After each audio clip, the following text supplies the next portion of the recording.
Em termos gráficos, a perspectiva do cálculo da velocidade instantânea num ponto é a seguinte. Suponhamos que temos aqui a vermelho uma curva que nos dá a distância a um ponto relativamente ao tempo. Podemos, por exemplo, pensar que até aqui acima o carro avançou e depois chegou aqui e começou a voltar atrás. E o carro passou num ponto aqui em baixo, neste ponto, com uma velocidade dada. E nós queremos saber a velocidade exata que o carro aí tem. Então, o procedimento que adotamos é este. Nós temos o nosso ponto aqui e escolhemos um outro ponto qualquer da nossa curva.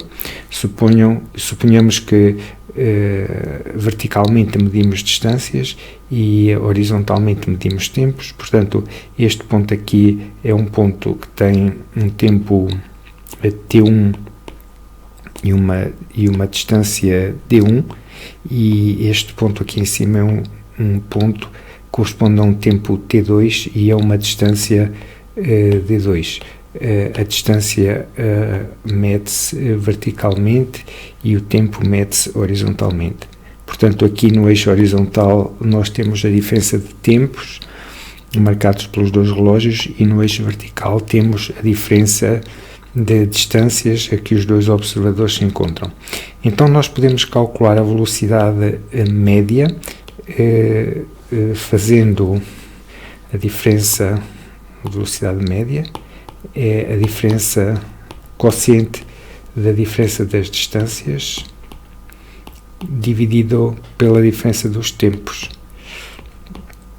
E se nós considerarmos a reta que aqui está e compararmos com a curva a vermelho, nós vemos que a curva a vermelho representa uma velocidade maior porque ela é mais inclinada, mas enquanto, por exemplo, um carro que se deslocasse à velocidade constante, representada pela reta com cor preta, avançaria sempre, a distância aumenta sempre à medida que aumenta o tempo.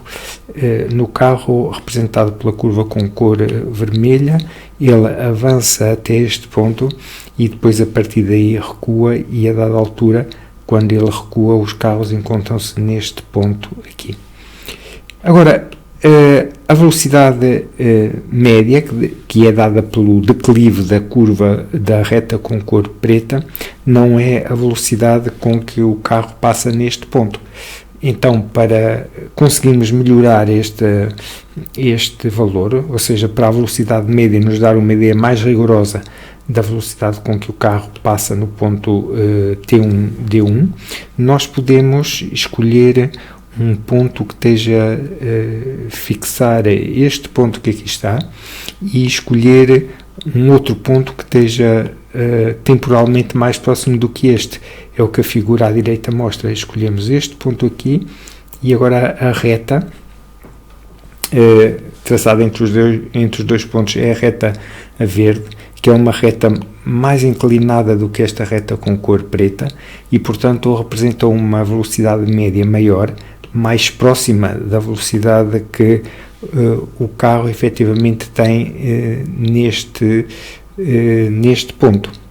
E podemos escolher sucessivos pontos cada vez mais próximos, escolhermos sucessivos pontos temporalmente cada vez mais próximos do ponto que queremos, e a sequência de retas que vamos gerando é esta.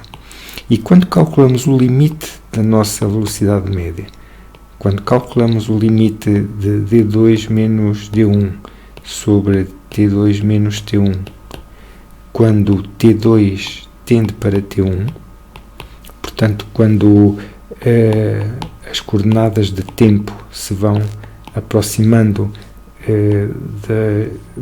deste ponto, que é o ponto com coordenada T1, este limite a existir vai nos dar o limite da reta tangente à curva, que é a reta que está marcada aqui com tracejado. E podemos observar que esta reta, de facto, no ponto que nos interessa, ela tem a mesma inclinação que a reta com cor vermelha e, portanto, o declive dela representa a velocidade que o carro tem no ponto, ou se quisermos falar de uma maneira mais geral, se o eixo vertical for Y e o eixo horizontal for X, ele representa a derivada da função cujo gráfico tem cor vermelha, no ponto que está marcado aqui, como podes ver, é o ponto menos 3. Portanto, a reta tem uma certa equação, y igual a mx mais b. A função com cor vermelha tem uma certa fórmula, f de x, e o m da reta, a inclinação que a reta tem no ponto, representa a derivada da função f nesse ponto, neste caso o ponto menos 3.